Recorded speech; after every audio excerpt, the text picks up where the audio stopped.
Inviting North Korea to join its war would be a brazen escalation of Russia's aggression and a threat to global safety and security. First, let's set the stage. North Korea sending troops to Russia? Yes, you heard that right.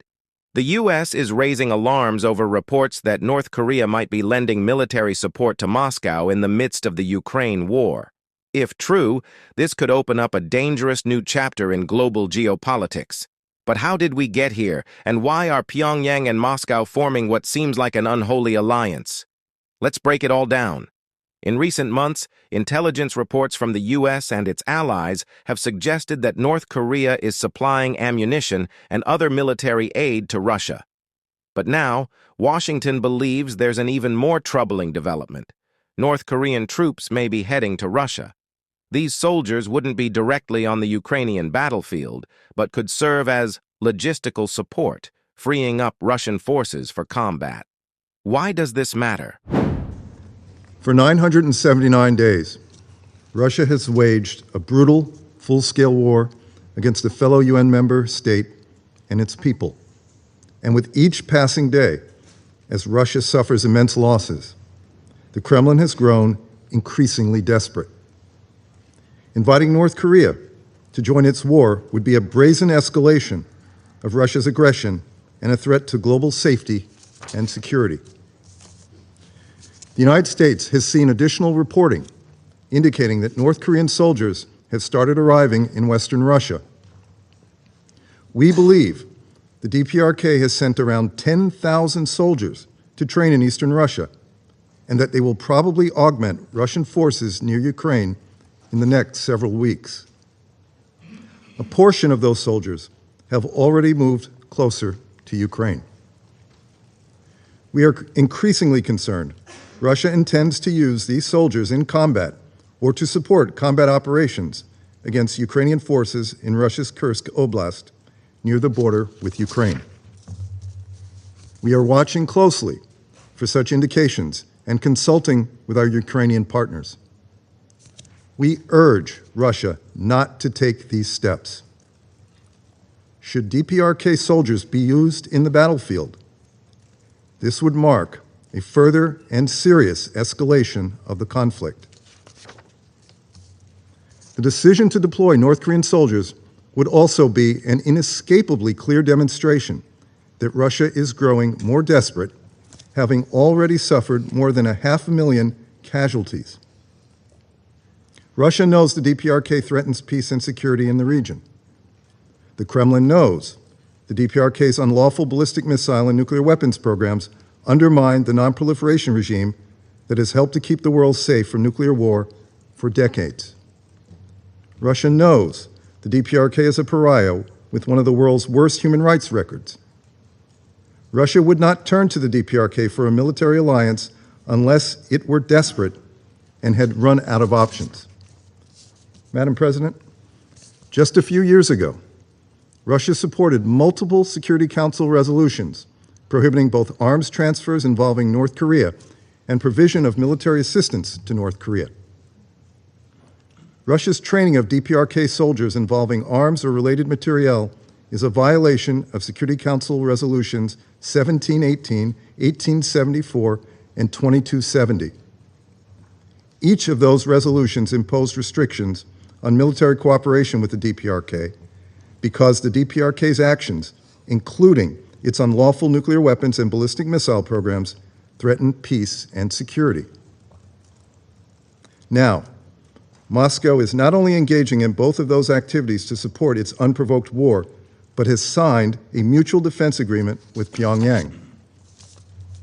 This council, including the Russian Federation, also imposed arms embargoes on Iran and the DPRK to deter those countries' unlawful weapons of mass destruction programs.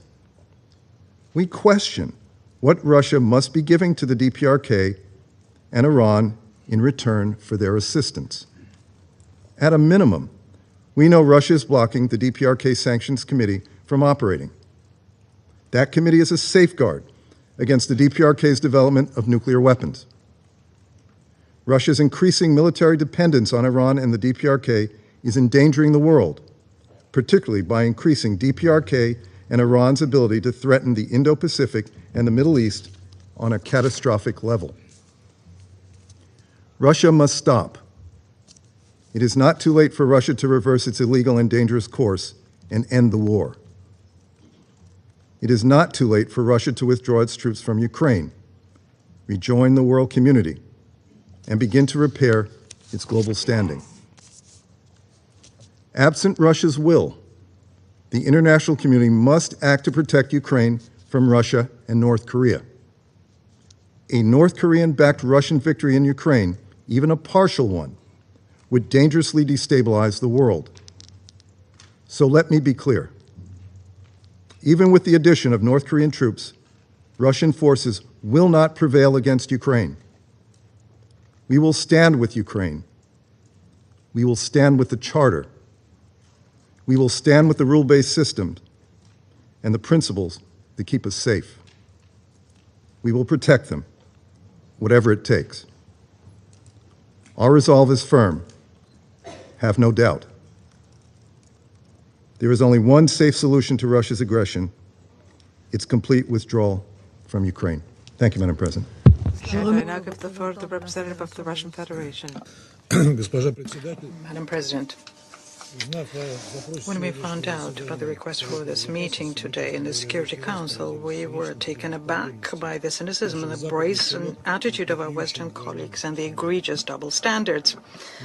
We understand very well that the situation on the front for the Zelensky regime is a catastrophic one, especially after its hapless adventure in Kursk, which led to the collapse of the Ukrainian armed forces positioned in Donbass, so much so that its Western mentors decided to obscure this unfavorable foil, which could affect the opinion of voters in these countries. But we thought that even for them, who have been using evidence in the line of highly likely, that they have limits when it comes to pushing open disinformation. Turns out there aren't any limits, and Washington, London, and company have reached a new low today.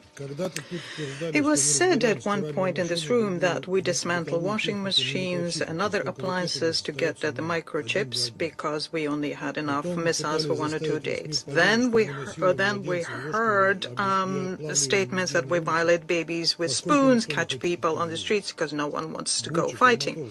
Bucha, Kramatorsk, Mariupol, the Transfiguration Cathedral in Odessa, all were barefaced lies disseminated so as to tarnish the Russian armed forces, and they will become textbook examples in textbooks on disinformation and propaganda, as they became common in crude provocations by the West used so as to cover up the crimes of their collaborators in Kiev.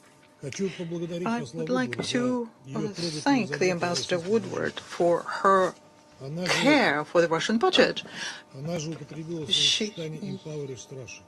She used the expression "empowers Russia," and I would like to invite the Prime Representative of the UK to Russia so that it can see things for herself. But I fear that what you will see will disappoint you, because your characteristics are out of line with reality.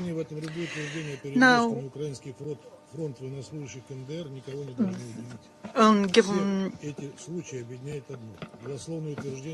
the statements about the North Korean soldiers in our front should not surprise no one, because they all barefaced lies and they're trying to distract from truly significant problems that threaten international peace and security. And we see that again when we listen to the lamentations by the US and satellites. And the performance today has one goal: to try and post factum justify their own decision to send NATO troops so as to shore up the regime of the outdated dictator in Kiev. Covering up the facts that there are NATO soldiers and specialists on the territories under the control of the Kiev regime, regardless of what their guise, has become impossible. Foreigners are being destroyed by the dozen and hundreds every day. They're taken prisoners. They're in videos amongst the UAF soldiers. There are frequent obituaries for the high-ranking officers or specialists who supposedly tragically perished when they were walking in mountains or had a heart attack. whereas in actual fact they were eliminated together with the command posts or training bases or military factories in Ukraine. We also note that the hysterics surrounding the North Korean topic miraculously coincide with Mr. Zelensky signing a decree according to which foreigners are allowed to serve in UAF at commanding positions. I'm not even going to talk here about the continued pumping of the Kiev regime with weapons and intelligence, without which Zelensky cannot and the clique can no longer fight. We'll talk about that tomorrow. But I just want to put one question to you. Even if everything that's being said about the cooperation between Russia and North Korea by our Western colleagues is true, why is it that the United States and allies are trying to impose on everyone the flawed logic that they have the right to help the Zelensky regime, mobilize for that the military and intelligence of NATO, and Russian allies have no right to do a similar thing? Ladies and gentlemen, where do you get this neo-colonial feeling of your own exceptionalism and impunity, and your belief that what you're allowed to do, others are prohibited from undertaking? We know your misleading narrative stating that Ukraine is a victim and Russia is the aggressor. It only works for those who have no idea of the background of the Ukrainian crisis or simply do not want to know what it is. But all of our reasonable and sensible colleagues understand that our special military operation in Ukraine would never have happened if the Kiev regime, after the Maidan coup staged by the West, had not started a war against the civilians at Donbass, and then, after they were pushed back, they hadn't sabotaged the Minsk agreements enshrined by the Security Council. You can see what kind of victim Ukraine is in August, when the Zelensky gangs unprovoked attacked the Russian border region. And the internet is full of evidence of these bandits in uniform, their attacks against civilians, women and children, civilian cars, ambulances, their rapes, their lootings, destructions of houses and cattle. And the share of foreign mercenaries, Polish, American, British ones, by the way, is off the charts. Are these the people you're trying to present as victims of Russian aggression who have the right to self-defense? And these are the crimes, and the evidence for them was something that we demonstrated at the ARIA Formula meeting at the 25th of October. Your representatives came with already prepared speeches, fully overlooking the reality they had just been shown. That was the pinnacle of cynicism. Colleagues, the payback for the reckless and fatal Cook's adventure by Zelensky has arrived. And you, ladies and gentlemen, should adapt your trite speeches and invent something else more refined. Otherwise, it's just not convincing.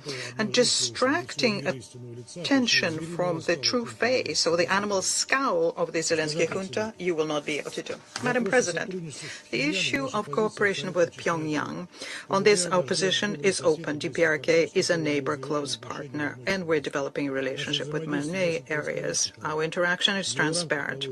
We pay visits, sign international treaties, sign commercial contracts in various areas of bilateral interaction, and this is our sovereign right. I would like to underscore that the Russian interaction with DPRK in the military and other areas is in line with international law and is not a violation of it.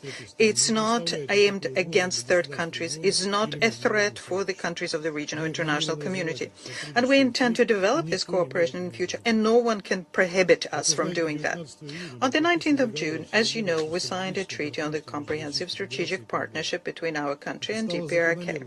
And this was a natural consequence of our relationship of fraternal friendship, of the fact that they reached a new high level, and of the geopolitical transformations, which, in the interest of mutually beneficial relationship, need to have a quality update in its legal basis.